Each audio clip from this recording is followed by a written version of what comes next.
Baiklah, Assalamualaikum warahmatullahi wabarakatuh. Di sini saya akan mempresentasikan tentang mata kuliah komunikasi data dengan dosen pengampun Bapak Faldi Irweansyah MTI. Di sini saya akan membawakan materi atau modul di bab 1 tentang pendahuluan, bab 3 tentang pengkodaan data, dan bab 4 tentang teknik komunikasi data digital.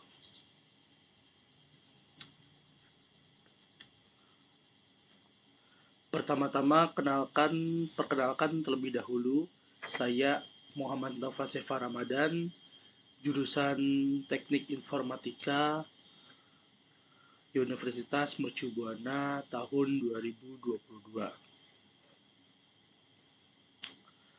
Untuk di bab 1 ini, materi pertama yaitu revolusi komunikasi komputer. Revolusi komunikasi komputer dapat dijelaskan sebagai perubahan besar dalam cara komputer berinteraksi dan berkomunikasi satu sama lain, atau dalam konteks yang lebih luas sebagai perubahan besar dalam teknologi komunikasi yang menghubungkan komputer. Lalu ada modul komunikasi.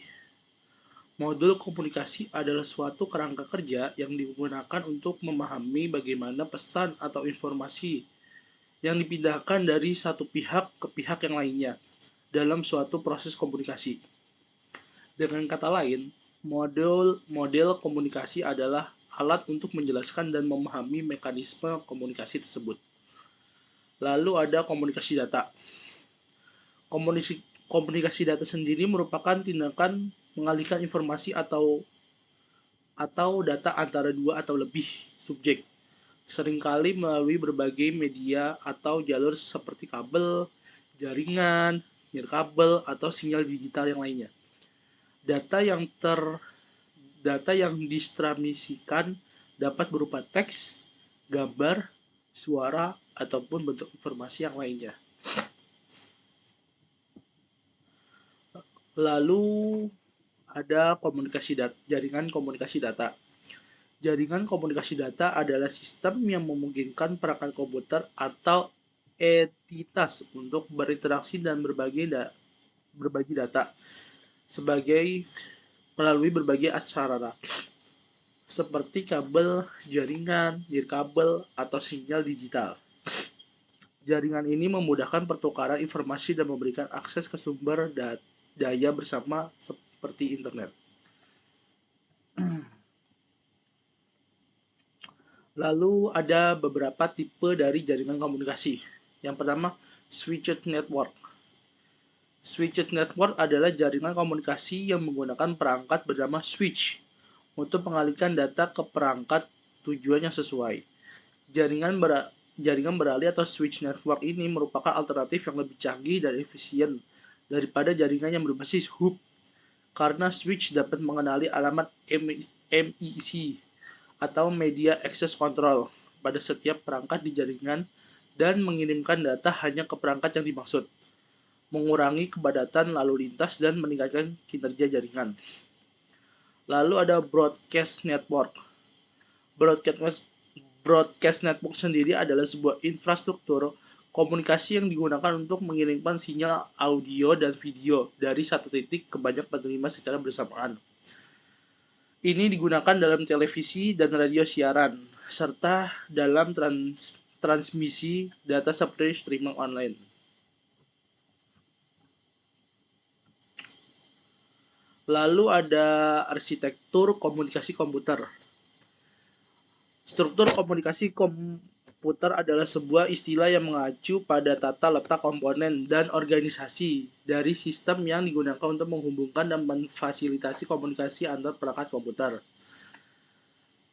Lalu, dalam konteks komunikasi komputer ini dan jaringan komputer, ada dua konsep yang sangat penting, yaitu yang pertama adalah pengiriman data.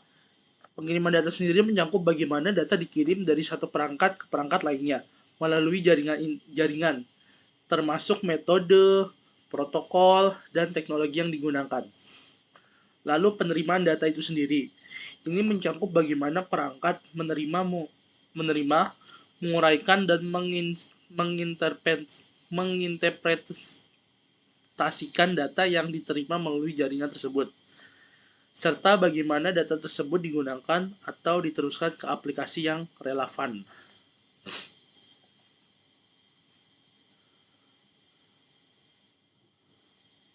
Lalu di sini ada model 3 layar lapisan. Yang pertama adalah lapisan fisik. Lapisan fisik sendiri adalah lapisan terbawah dan berurusan dengan transmisi sinyal fisik melalui media transmisi seperti kabel, serat optik, atau gelombang radio. Lapisan fisik mengatur detail fisik dari pengirim data, seperti tegangan listrik, frekuensi, frekuensi gelombang, dan konektor fisik. Lalu yang kedua adalah lapisan data link atau data link layar.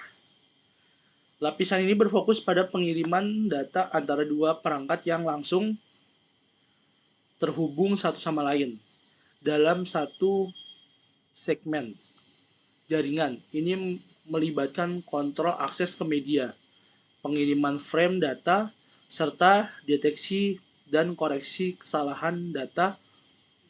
Protokol seperti Ethernet beroperasi di lapisan ini. Lalu yang ketiga adalah lapisan jaring atau network layer. Lapisan ini sendiri bertanggung jawab untuk mengirim data antara dua perangkat yang mungkin tidak terhubung dalam satu segmen fisik. Ini melibatkan routing data melalui jaringan yang lebih luas, termasuk pemilihan route terbaik, pengalamatan IP, dan pengiriman paket data. Protokol seperti IPv4 dan IPv6 beroperasi di lapisan ini.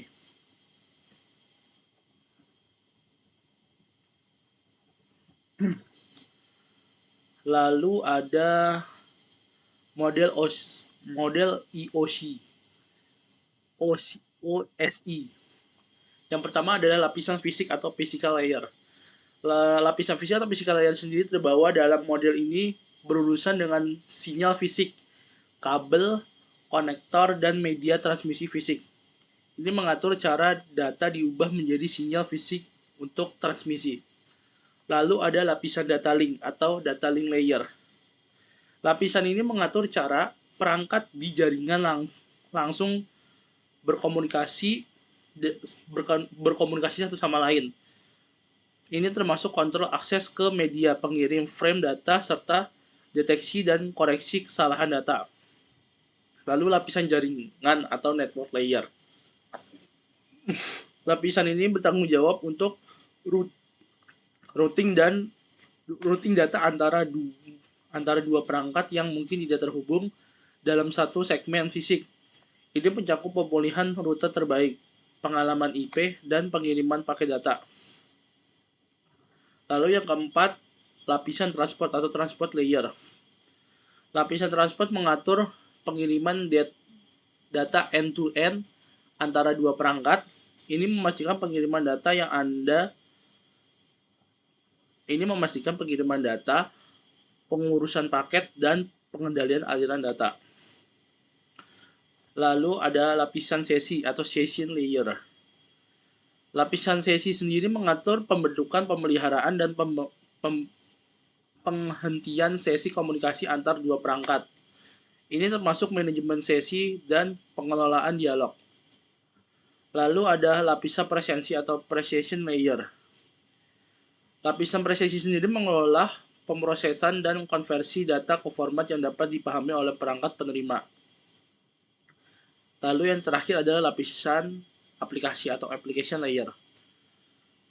Lapisan aplikasi adalah lapisan teratas yang berhubung langsung dengan aplikasi dan layanan yang digunakan oleh pengguna. Ini mencakup protokol aplikasi seperti HTTP, FTP, dan SMTP. Di samping bisa dilihat sendiri untuk gambarnya dari application layer, precision layer, session layer, transport layer, network layer, data link layer, dan physical layer.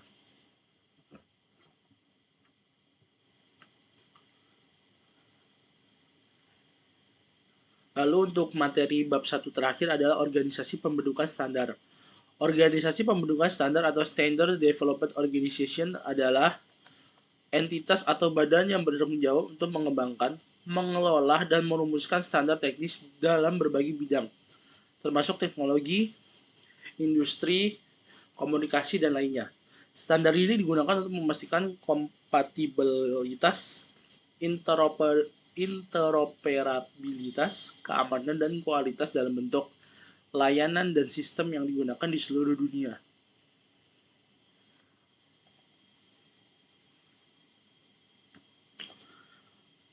Lalu kita masuk ke bab 3.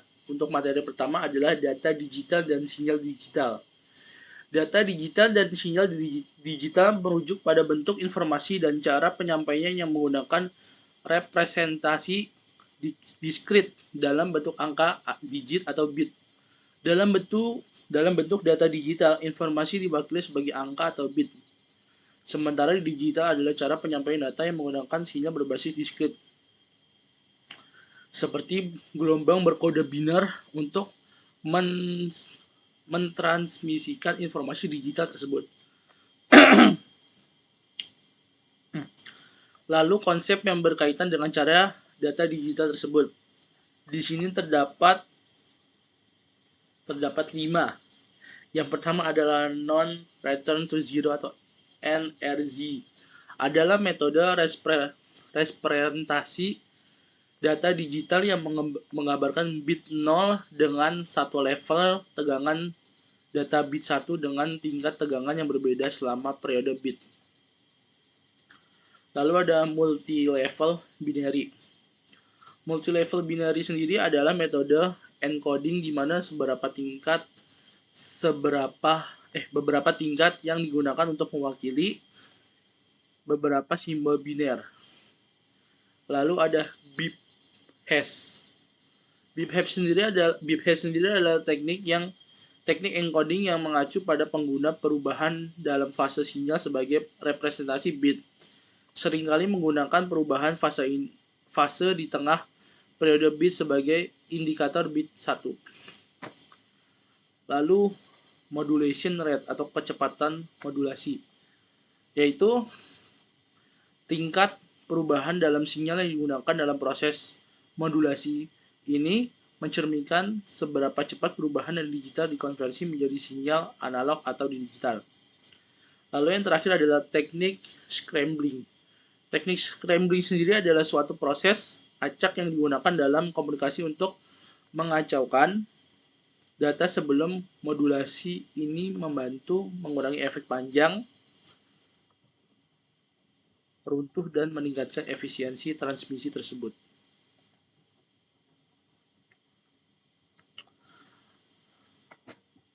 Lalu ada materi data digital dan sinyal analog. Data digital sendiri adalah representasi informasi dalam bentuk angka atau bit, di mana setiap angka menggambarkan nilai numerik tertentu. Ini berupa representasi diskrit yang menggunakan kombinasi 0 dan 1 untuk menyandikan informasi.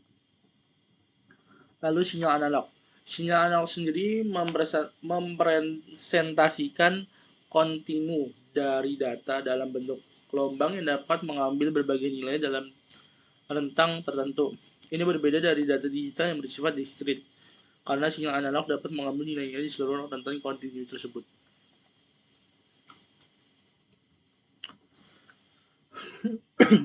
Lalu ada data analog dan sinyal analog. Data analog sendiri representasi kontinu dari informasi di mana nilai dapat berubah secara halus dalam seluruh rentang. Ini mirip dengan gelombang kontinu. Sinyal digital sendiri adalah representasi diskrit dari data di mana informasi diwakili dalam bentuk angka atau bit. Ini mengacu pada nilai yang hanya dapat menjadi 0 atau 1 dalam bentuk biner. Lalu ada data analog dan sinyal analog.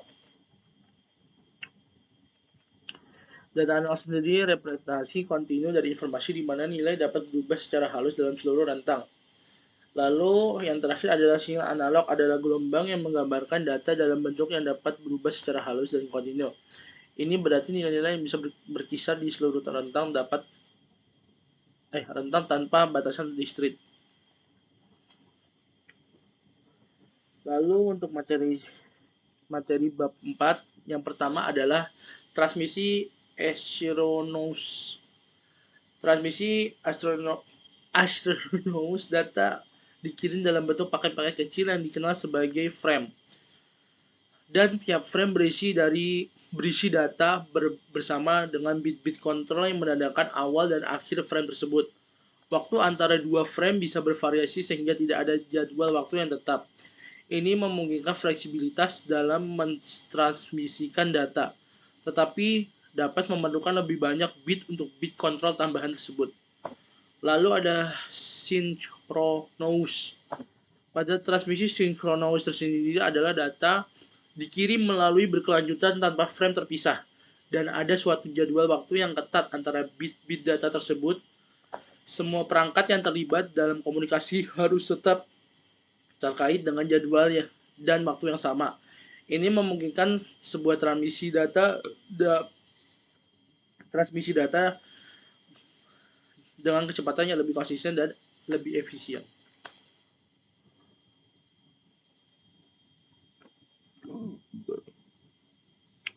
Lalu ada metode transmisi asynchronous dan synchronous.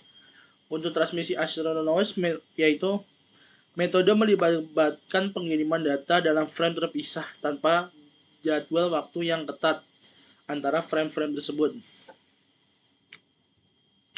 Waktu antara pengiriman frame bisa bervariasi, yang memungkinkan fleksibilitas dalam mentransmisikan data. Ini sering digunakan dalam komunikasi yang tidak memerlukan sinkronisasi ketat antara pengirim dan penerima. Lalu transmisi sinkronous. Metode ini melibatkan pengiriman data secara berkelanjutan tanpa frame terpisah, dan ada data waktu yang ketat antara bit-bit data yang dikirim semua perangkat yang terlibat dalam komunikasi yang tetap. Terkait dengan jadwal waktu yang sama, ini sering digunakan dalam aplikasi yang memerlukan kecepatan dan sinkronisasi yang tinggi, seperti komunikasi telepon dan jaringan data yang cepat.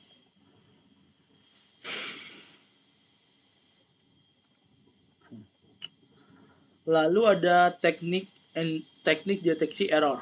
Teknik deteksi error sendiri adalah proses untuk mengidentifikasi kesalahan dalam data yang dikirimkan melalui jaringan atau media komunikasi.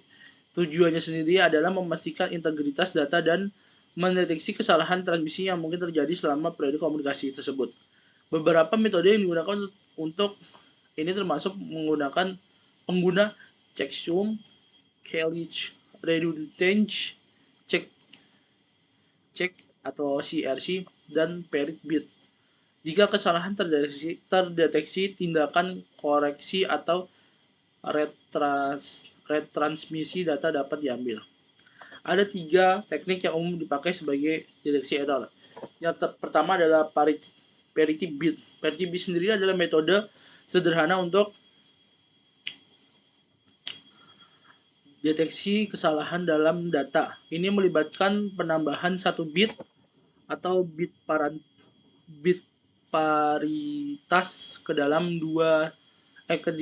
data sehingga jumlah bit dengan nilai 1 dan 1 set dapat menjadi ganjil atau genap.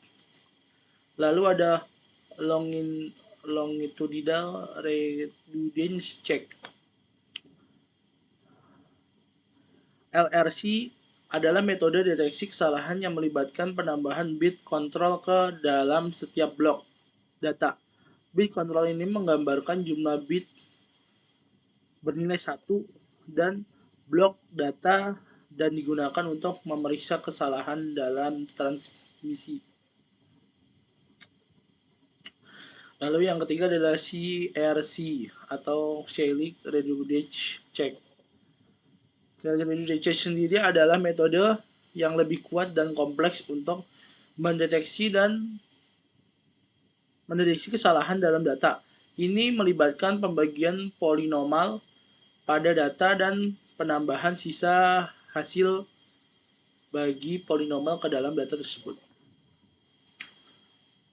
Lalu ada beberapa cara yang menjelaskan teknik yang dipakai sebagai deteksi error. Yang pertama adalah modulus to arithmetic. Modulus to arithmetic sendiri adalah operasi matematika yang digunakan dalam teknik deteksi dan koreksi kesalahan. Ini melibatkan operasi biner, di mana hasil dari setiap operasi adalah sisa pembagian hasil penjumlahan atau pengurangan tersebut. Lalu ada polinomial. Polinomial sendiri adalah teknik error correction dan detection untuk mempresentasikan pola bit dalam data. Mereka digunakan dalam algoritma seperti Reed, Solomon, dan BCA codes untuk mengidentifikasi dan memperbaiki kesalahan dalam data yang dikirim. Lalu ada shift register dan get exclusive OR. Itu sendiri adalah komponen utama dalam banyak algoritma error correction, termasuk teknik yang melibatkan pergerakan bit dalam data.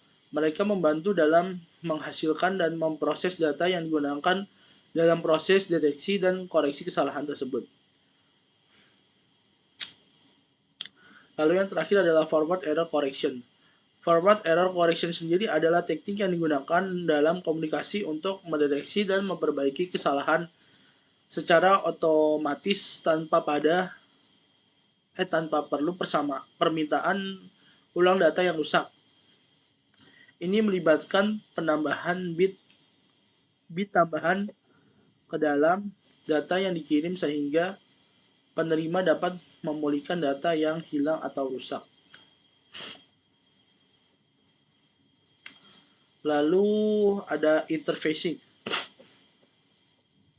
Interfacing sendiri merujuk pada proses menghubungkan dua atau lebih sistem perangkat atau komponen yang berbeda agar dapat berkomunikasi atau bekerja bersama.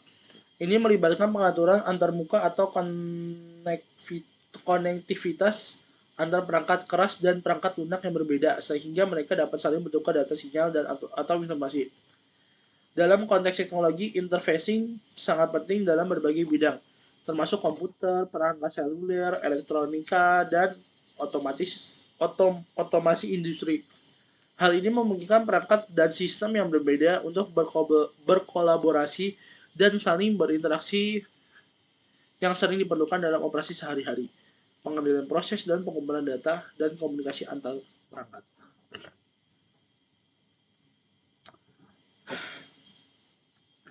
Oke, sekian dari presentasi saya. Kurang lebihnya mohon maaf. Wassalamualaikum warahmatullahi wabarakatuh.